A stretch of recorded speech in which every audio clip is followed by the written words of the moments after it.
Yo, what up? This is Deuce, and it's been a while, man. I missed y'all, man. It's been a couple weeks, maybe 2.5 weeks. Um, and sometimes, man, once you take that break, you're trying to get back started. It's hard. It's like sleeping.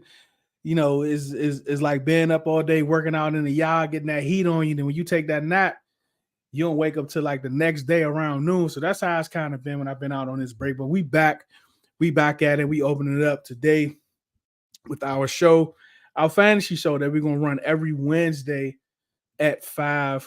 We got a lot to talk about. We're going to talk about some strategies. We're going to talk about the running backs. And we're going to talk about the Commanders. We're going to see how our guest feels about the Commanders roster. Not the roster, but the running back room. But we're going to get right into it. So on the other side of this, man, we're going to chop it up. We're going to talk some fantasy.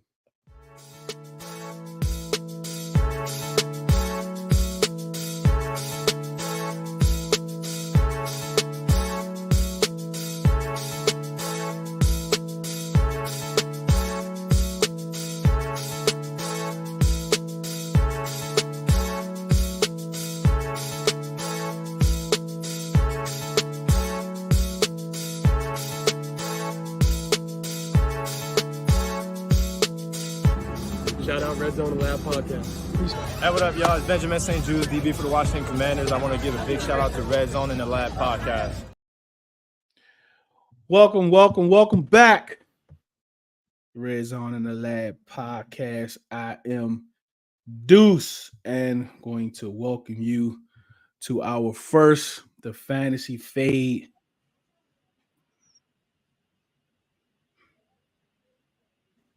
There we go. My bad.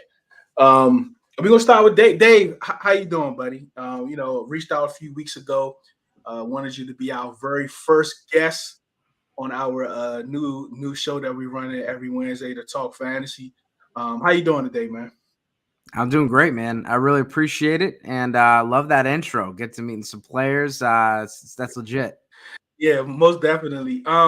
Before we get started, let's get a little background on you, like your fandom. Because when you a lot of fantasy guys I talk to, they kind of forget about their fandom. Like they kind of forget what teams they like because they're all over the league and they watching all of the teams. But how are you with that? Like, do you have a favorite team? I mean, what's your fandom like?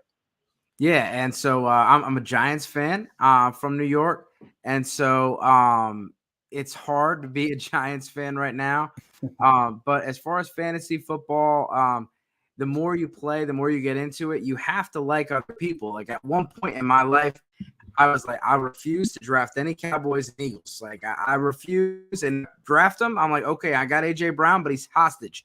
Give me all you got, and I'm going to trade him.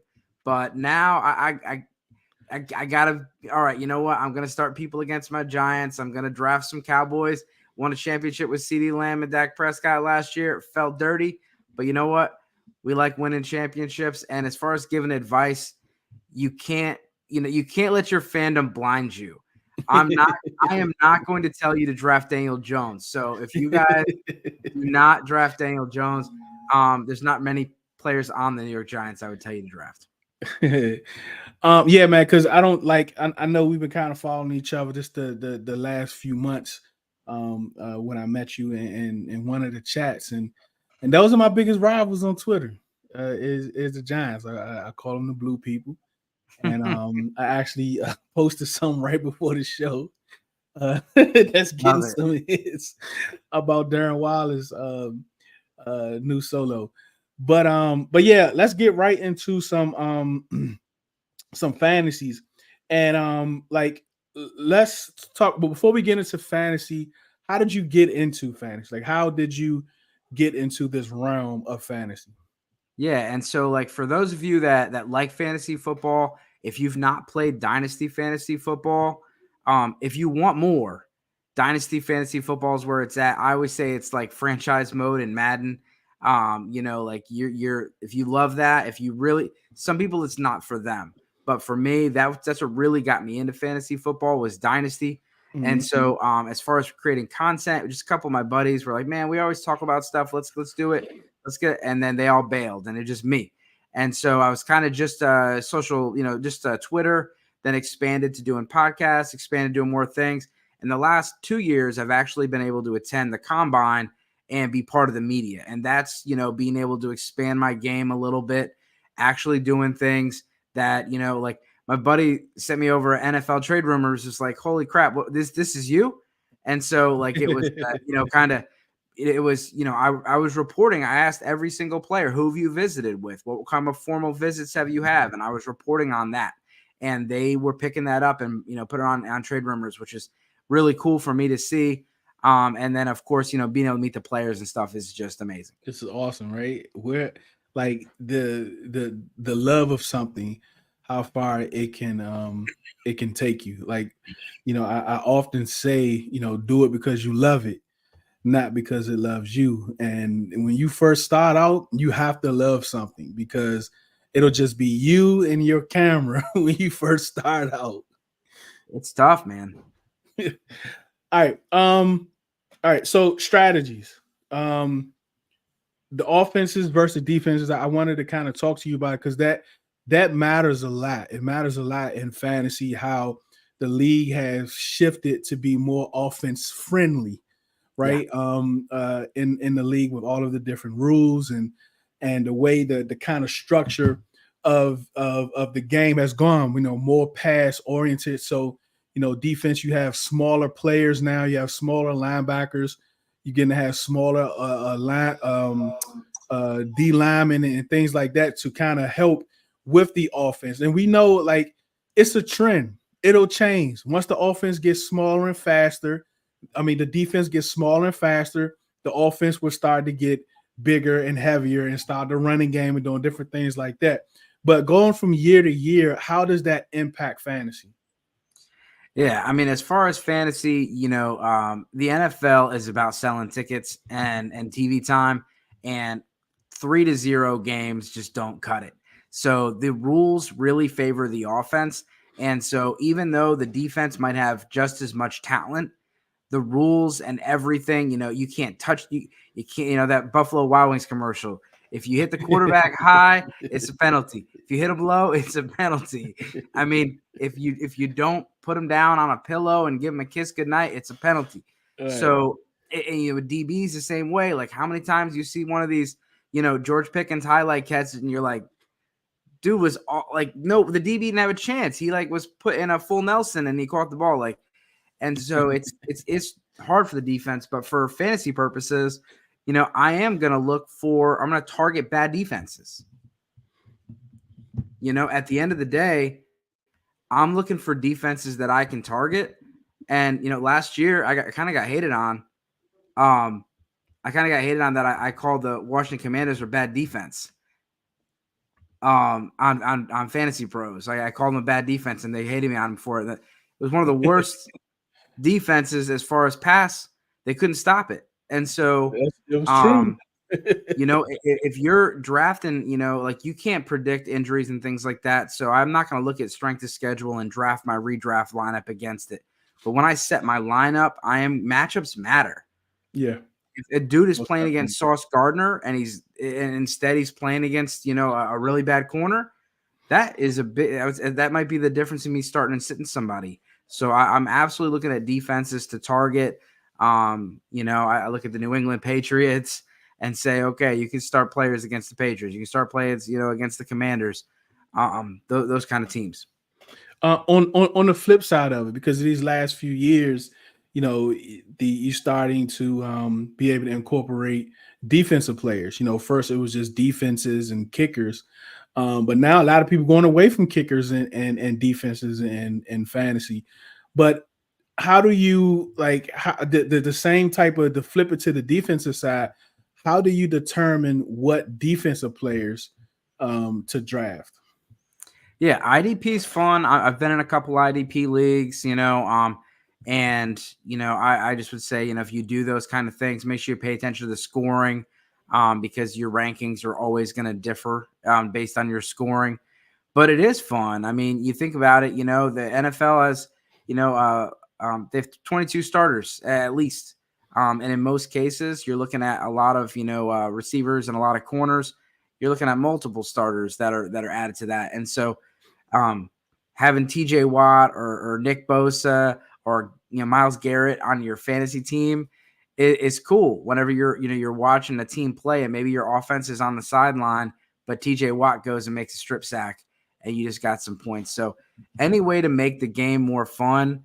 I love football. I love NFL. I could watch it, but when I watch Week 18 and I don't have any skin in the game, it's not as fun. It's not. Like, you need that fantasy, and if it's defense, defense. All right. How can I win a league? What are some strategies that you can share? You like, I don't know if any of your guys in your leagues gonna be watching. This is what he does. But what type of strategies do you have when you go and both redraft, dynasty? How do you approach those drafts?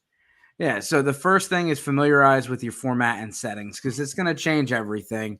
So if you go into a draft and you know that it's a super flex draft, you're going to be drafting differently. All right, now explain that to me. Like, break it up. What's super flex, to have PPR, full PPR, and those things? Yeah. So super flex format, a lot of leagues, you got, your quarterback, your running backs, your receiver, your tight end, and a flex. A flex is usually receiver, running back, or tight end. You can put any of those guys in that position, but the quarterback can only go to the quarterback. So if you draft Jalen Hurts and Patrick Mahomes and Josh Allen, that's not a good strategy if it's a one quarterback league, because you can only start one of them and you have to, pay a high draft capital for all of them. But in a super flex league, it's going to be the opposite. So if Deuce has never played super flex and he gets in the draft and all of a sudden Patrick Mahomes and Josh Allen and Lamar Jackson are the first 3 picks, he's like, what kind of league did I join? It's a super flex league, because those quarterbacks are going to be scoring 20 and 30 points versus, a receiver, receiver 3 or a running back 3 that in your flex that is scoring 10 or 12. So not only going to have high value as far as points, but they're going to have high trade value.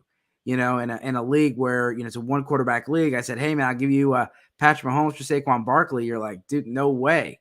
But in a super flex league, Patrick Mahomes is worth 2 Saquon Barkleys. And so, I know we see quarterbacks get hurt, but again, it does change the game. I prefer super flex. The quarterback's the most important position in the game. And, you do a one quarterback draft and you're like, should I draft a kicker or should I finally go get a quarterback? Like, that's not realistic at all. I know it's fantasy football, but you're telling me that, like, Josh Allen, Patrick Mahomes are just like random dudes in the 9th round? No thanks. Yeah, and the super flex it's a lot of fun having 2 quarterbacks. Which platform do you prefer? I prefer Sleeper, but I like my fantasy league for Dynasty. There's some customization, things like that, but Sleeper's free. It's very easy to use. Other than that, I can't get the notifications to go away. I'm always on 99, but Sleeper's just easy to use, and they got a bunch of different things. You want best ball? They got best ball. For those who don't know what that is, best ball format is you draft it, you set it, you forget it, and so it sets the lineup for you. So I draft 22 players, and then every week it takes my best lineup after they've played, and it submits it. And then at the end of the year, you find out who has more wins and losses. So it's more about who's the better drafter. And not worrying about doing trades and setting lineups and stuff like that. All right, so let's get into some football talk, and we're going to do the running backs. We're not going to go through every position. We're going to do the running backs, and every week that you all come and join, we're going to do a different position. We're definitely going to have Dave back on to go more in depth as we get closer to the season and throughout the season. But running backs, NFL running backs, give me some stories. Like, who has the biggest story going into this year? Yeah, I mean, one of the big storylines for running backs is the rookie running backs. Every year you see at least one rookie running back pop up in the top 12. Sometimes it's 2. You got your Bijan Robinsons, your Breece Halls, your Jahmyr Gibbs. This year you don't really have that. And so what's it going to look like? If you have James Conner on your team, you're going to want to get Trey Benson. Trey Benson's the rookie from Florida State. He's a fantastic running back. He was actually my number 1 running back coming out, and he could take over. If James Conner gets traded at the trade deadline, James Conner gets hurt. He's 20. He's got long injury history. He's also 29 years old. If he gets hurt, Trey Benson's just going to take it and run with it. Jonathan Brooks, he's the top running back off the board. He's a lot of people's number one, but he's also, 6 months away from an ACL tear. So how is he going to do? So there's a lot of changing. And then this free agency, running backs got paid a little bit and they moved around. We saw your guys got Austin Eckler. Giants got Saquon Barkley moving over to Philly, which was like, just want to throw up. DeAndre Swift's on his third team in 2 years. Cowboys decided they don't need a running back, which is stupid, which is, on brand. And then, just a lot of different teams, but like Josh Jacobs to the Packers. That's a slam dunk. Like he's gonna smash there, but then it opens up the space for Zamir White. I just put a post up the other day about Zamir White. I'm like, is he the real deal? He was really, really good last year. He doesn't catch the ball much, but he's going to score a lot of touchdowns. And this guy's is a very good running back. Just all these moving parts is very exciting. And then I guess the last one I'll throw out there is, what happens with, what happens over there with Kyron Williams and Blake Corum. Yeah. Because they asked Blake to do more. They asked him to work more on being a third down back, which was interesting. Yeah, and goal line. I mean, and both those dudes are small. Like I'm not a big dude, and I stood next to Blake Corum, and I'm like, this does not look. He did not look the same as Braylon Allen. But Kyron Williams is a very similar player, but Blake Corum has better draft capital. He's a little younger, and if they're doing a lot of the same stuff, Kyron Williams' production is going to come down. It may not go away, but it could come down a lot. So we know King Henry, he also moved, and a couple seasons ago, I'm not sure if you're familiar with Greg Kellogg. He's in the fantasy community. Okay, yeah. Greg is cool. I remember he first came on Twitter, and he came with this thing that just blew everybody's minds out about the running backs and the touches and the history of it and all of it. Everybody was like, "What? Wow!" And it was something none of us ever heard about. What is your approach to that? Because I think it was like 300 touches or something like that. Then they automatically like drop or something. I mean, Henry has surpassed that, but he's still kind of productive. Yeah, and I think it's the curse of three, like it's 307 or something like that. But I had him on my show and we talked about that. And cool. Like when you see somebody that leads the league in rushing touches, it is very unlikely that they're going to repeat that success. And all of it just comes down to these running backs. It's you're the more you touch the ball and the more you get hit. I mean, Greg talked about it. You also think about like play action pass. How many times you see an RPO or a play action pass and Jalen Hurts takes it, runs, and DeAndre Swift gets his head knocked off. And so they're getting hit all the time, pass protection. So, these guys that get a lot of carries, it's really hard for them to repeat the next year. And Derrick Henry's one of them, but Henry's a freak. He's different. He's not the same as the other people. Yeah, he's different. And he's also like, he's in a great situation. Like I could not imagine having to deal with Lamar Jackson, and it's like a Madden thing. So that's a freak. He's good. I can't wait to see that. Just more on the running backs. How does like the market affect fantasy? Like when they talk about the market, it's shifting a lot. And so back in the day when I first started playing fantasy, the first round was almost all running backs.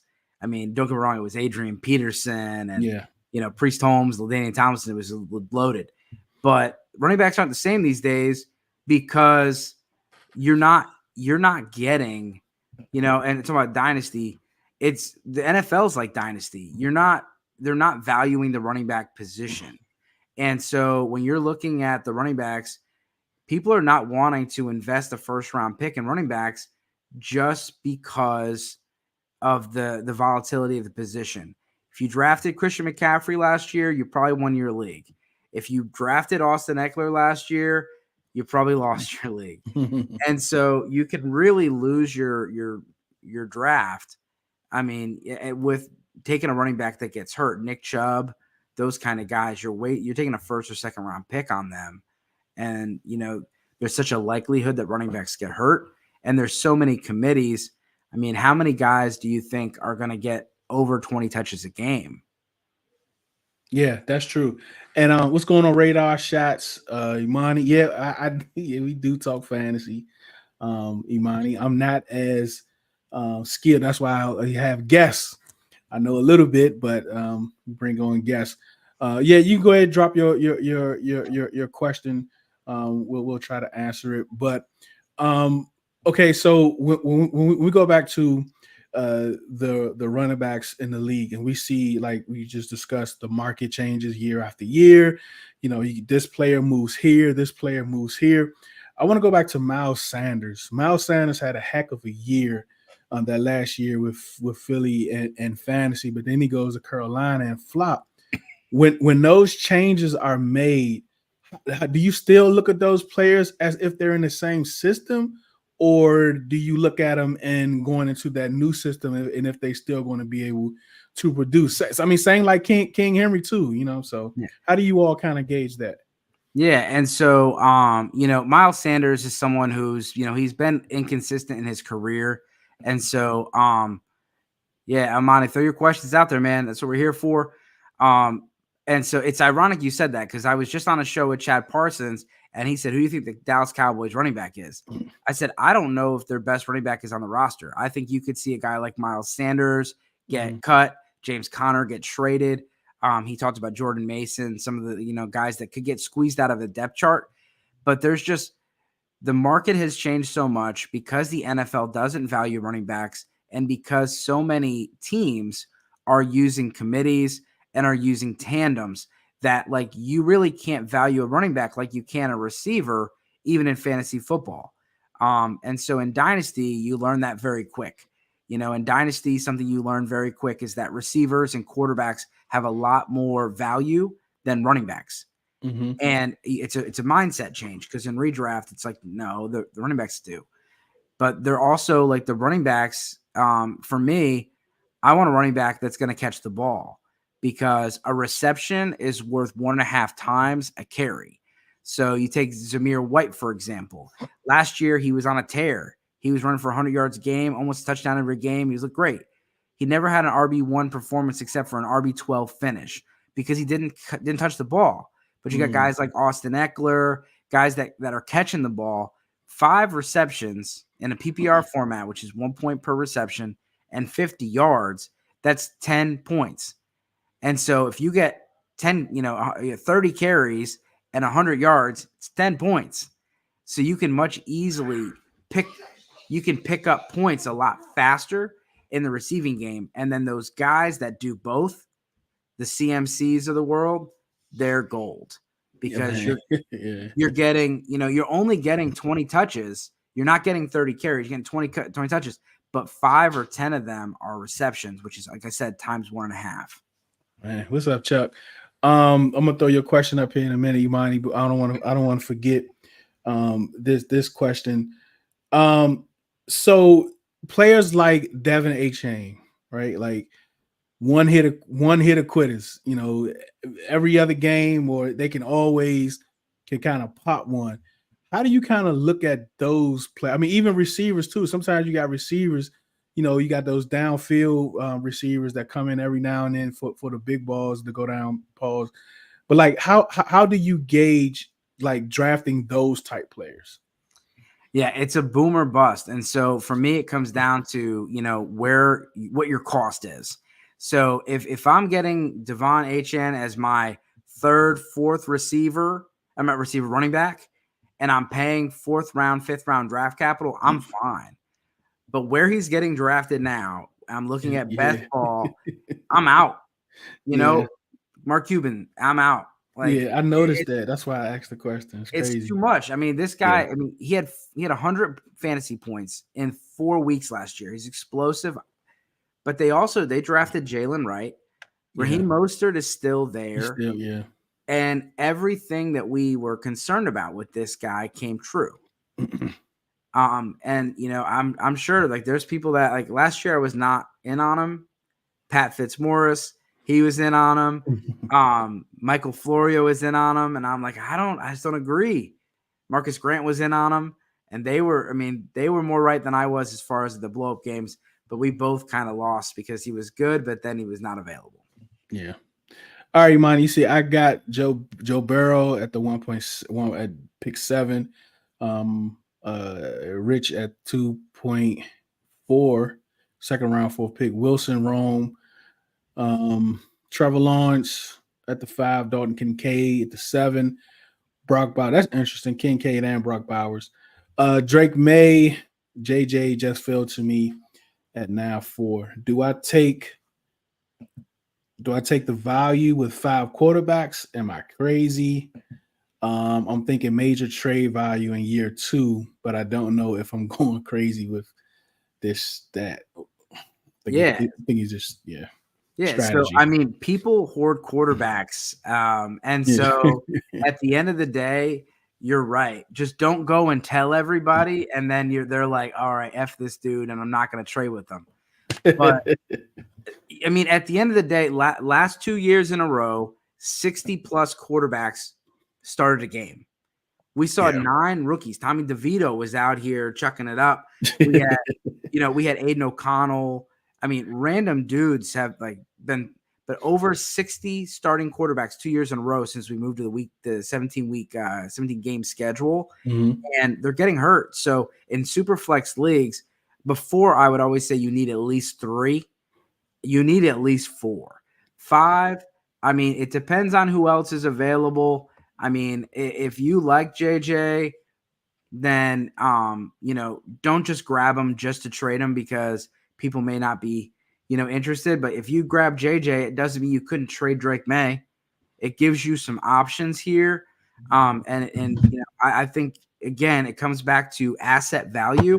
When I do a startup, I just want to acquire the best assets. I'm a trade happy guy. So I'm not going to roll out with that squad. If I drafted a team, I mean, it's the, draft day movie. I'm going to do its best for the team. Half of them are probably going to be traded before the season starts. So, but it gives you an option. If you were to draft JJ, you don't have to trade JJ. You could trade Drake May. You could trade Lawrence, and maybe you trade Lawrence and get an upgrade at receiver or running back or whatever. So, I mean, I like to start. A-Rich and Joe Burrow is a very nice combo. Adding Trevor Lawrence, I mean, you got JJ. What do the running backs and receivers look like? Because you got a quarterback in the first, quarterback in the second. Did you get Garrett Wilson, Rome Odunze? And then at the 5. I don't know. So he's going 0 RB. There's no RBs. Mm-mm. So, but we talked about it, and right now, but that messes me up too. Sometimes, I always get caught because if I don't like a running back where I pick, I'll skip it, and then but when I get to the second round, all the ones that I would have gotten are already gone. So then I go 4 rounds with no running back. Yeah, and he's gonna. If we asked Amani, if you could list off the best available running backs, I bet you they're trash. And they're and even if they're not trash, they're old. So it's gonna be like maybe James Conner, Aaron Jones, which you could roll with right now, but next year they're gonna have 0 trade value. And to his point, JJ McCarthy is gonna be worth a first round pick. I mean, as of now, every year guys pop up. Last year, Jaden Daniels, he was a 3rd round pick, and then now he's number 2 overall. These guys come out of nowhere. Exactly. Joe Mixon, which I like Joe Mixon, but if you're going with asset value, JJ McCarthy's the pick. But right now, as of now, it looks like there's not really many quarterbacks. Carson Beck, Shadur Sanders. I mean, it's not looking good. It's not looking good at all. So JJ McCarthy he could get a first round pick next year, and it is loaded with running backs. Yeah. That's what I'm hoping on. I mean, one of my leagues, I'm old at quarterback. I mean, I got Kirk, I got Aaron Rodgers, Aaron Rodgers, and it's super flex. Kirk, Aaron Rodgers, and I'm trying to get some younger. I'm even trying to get Drew Lock because those guys go down. I'm not going to really have any quarterbacks, so I'm trying to make some moves to be able to bring on some different quarterbacks. But let's not go with quarterbacks. Take us down a whole nother lane. Let's get back to the running backs. All right. So again, so everyone that's watching, Glenn, I see you. What it do, Glenn? Now Stevenson is pretty good. And Mixon's on a great offense. If I get a running back, one of my strategies is I like running backs on good offenses because they have more upside because of the touchdown opportunity. I like Joe Mixon there. Unless you're in Philly, because more than likely Jalen. Unless you're in Philly, unless you're in Philly, you're gonna do down the 1 yard line and then tush push. But yeah, I like Joe Mixon here. I think he's he's a decent RB1 on a great offense. But my thing is again, value wise, you're not maximizing your pick. But again, you do want to put out a roster that's going to win games. So that's your balance. If you can trade back a little bit, do it. See if somebody wants to trade for JJ now. See if you can trade back 5 picks and get one of these running backs in the second round pick next year. All right, Commanders. Let's talk about the Commanders and the running backs. How do you what's your, and I want to kind of go back to last year going into the season. What was your expectation on Brian Robinson and Antonio Gibson? Yeah, I mean, last year people wanted it to be like, all right, we're gonna see Brian Robinson and Antonio Gibson. They're gonna be this. We're gonna take the old offense that they had, and then put in the new players. They're gonna do that. It didn't work out, and so Antonio Gibson, they don't like him for whatever reason. I know he can't pass block and he fumbles the ball, but they dislike the dude. Brian Robinson looked good coming off of the injury. The offensive line really hampered everything. I think last year the expectations were a little too high based on, they just weren't set up for success. Bad offensive line. And you can't really do anything with that. So with Brian Robinson, one is not many of the positives from last year is him being able to catch out the backfield. Now, do you think that was just happenstance, or do you think he's going to be like a dual threat running back? Well, with Eckler there, it makes it hard. I think he could do it, but I don't think that's his skill set. Yeah. There's the difference between a running back that catches the ball out of the backfield for dump off passes. Like everybody can do that. These are great athletes. Almost all of them can do that. But a guy that can go run routes, can line up outside, can, make somebody miss, create space, that's different. Brian Robinson's not that guy. I think he can do some of that stuff, but they brought Austin Eckler in for a reason.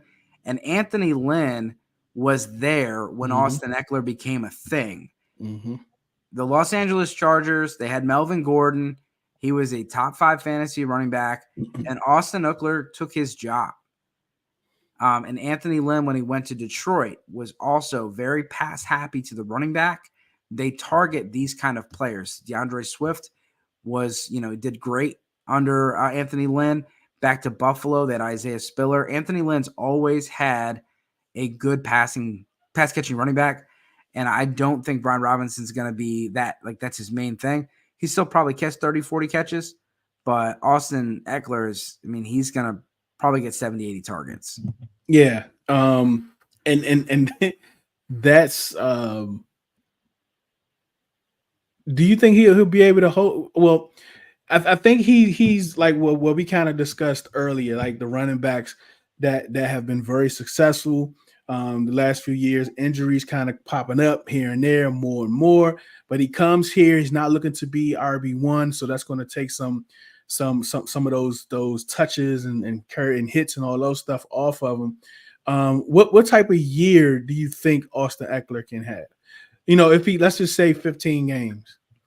Yeah, if he plays 15 games, I think the way that he's going to be used, you're looking at an RB2.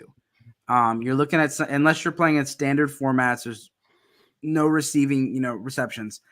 If you're playing in 0.5 or full point PPR, I think he's a great late round throw right now. I actually just did an article and a short video about comeback candidates, and I think you can get Austin Eckler decently, cheap right now. I think he's going as RB37 right outside of the RB3 territory, and he can be an RB2 for you. They have Jahan Dotson, they have Terry McLaurin, they got the tight ends, but they really could use someone else to manage the middle of the field. And they were pretty quick on signing Austin Eckler. I think he's going to have a decent role, but Brian Robinson's going to be the top running back in that room. But look at Jerick McKinnon, kind of a performance. Cliff Kingsbury's always had good, fantasy running backs. I mean, what do you think? I know, he's RB1 as far as NFL, but as far as the Commanders and Brian Robinson, but where does he fare in the fantasy world? And I know it's very hard to determine new offense, this, and this. Cliff has came out and said you're not going to see what you saw before, blah, blah, blah, that whole spiel. But what do you think, or where does Brian Robinson fare in the fantasy world? Yeah, I'm trying to look up where he's at right now on Best Ball because, he is cheap. So he's RB33 right now, and Austin Eckler's RB36. And they're very close. And again, Brian Robinson is going to be the guy in the red zone. He's going to be the guy that gets the first and second down work. I think he's a great buy right now. And they're basing this off of, last year. But you can tell that Austin Eckler's kind of eating away at his ADP a little bit. Good. This was good. You want to list off your top, if someone is looking to getting ready for their draft, your top 10, top 15 running backs? Yeah. So as far as my rankings, I don't have them out here, but as far as running backs, you got to go with Christian McCaffrey as the number one back, just because the versatility and the volume, and he's on a good offense. Again, I'm looking for someone that's going to get up to 20 touches, be involved in the passing game, and you have to be on a good offense. Bijan Robinson, Arthur Smith is gone. Atlanta can party in the streets. This team should be much better this year. And Kirk Cousins checks down like Phillip Rivers. So Bijan Robinson is going to be very involved in the passing game. Breece Hall. I have Jonathan Taylor next. And on Best Ball, it's Jahmyr Gibbs. And then I'll go with Saquon Barkley, but I think Saquon, you're going to get more efficiency, less volume. But what happens in the red zone? Are we going to see, there's no Jason Kelsey. Are we going to see more tush push, less tush push? How does it work? But Barkley's, he's that dude. And then I got Jonathan Taylor, Kyron Williams. Then I got Derrick Henry. But they got Devon Achane going ahead of Henry, ahead of Etienne, ahead of Jacobs, ahead of Pacheco, ahead of Cook. I'm not doing it. So give me Derrick Henry, then Travis Etienne, then Jacobs, then Etienne. So my number one, McCaffrey, number two, Robinson, number three, Breece Hall. Then I have Jonathan Taylor, number four, Saquon Barkley, 5, Jahmyr Gibbs at 6. Then I'll go Henry at 7, Kyron Williams at 8, Josh Jacobs at 9, then Achane at 10, Etienne at 11, and then Rachaad White at 12, Joe Mixon 13. And then give me Pacheco at 15. Dave, let me ask you a question, kind of going backwards. When do you guys start looking at the draft classes for the following year? I'm not a Devy player, so I don't really start looking forward to it until, mid-season. Okay. A lot of stuff changes. The NCAA's had the transfer portal, the NIL. There's so much movement. Like I said, if you did a mock draft last year in May, Jaden Daniels wouldn't even have been considered in the first round. When I did a mock draft in November, and I mock draft him to the Giants at 6 or 5, wherever they were at that point, people were like, "Are you crazy?" And he went number 2. Other guys were the opposite. You could have drafted them like Travion Henderson. Everybody had him as the RB1. He didn't even go to the draft. He stayed back a year. So now you have him and Quinshon Judkins, 2 of the best backs in the country. They're both in college. Got you. Well, I can wait. Dave, this was awesome. Go ahead, put out your, whatever you have, any of your fantasy, all of your handles. We're also going to have it in the description of this show. So go ahead and put it out there, Dave. Yeah, it's at Dynasty Dorks, one word. You can catch me on TikTok. I run the Dynasty Trade Calculator, social media. But yeah, any questions, DMs are always open. So again, TikTok, Instagram, or Twitter. And then I do my work over at sportsgamblingpodcast.com. I'm a podcast host. I got a new show coming out. It's called 5 Minute Fantasy Football.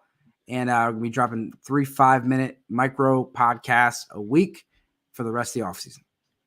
Thank you so much again for joining us. Again, this is our new show that we're going to run on Wednesday. We welcome you to the Fantasy Fade House. We're going to be every Wednesday at 5 o'clock. We're going to have a lot of guests that's going to be joining us, and hopefully Dave will be able to join us again as we get deeper into training camp. We definitely appreciate all of you for watching, all of you for listening. We know your time is very valuable. For you to spend it with us, we definitely appreciate it. Remember, do it because you love it, not because it loves you. One beat, one sound, one heart, one love.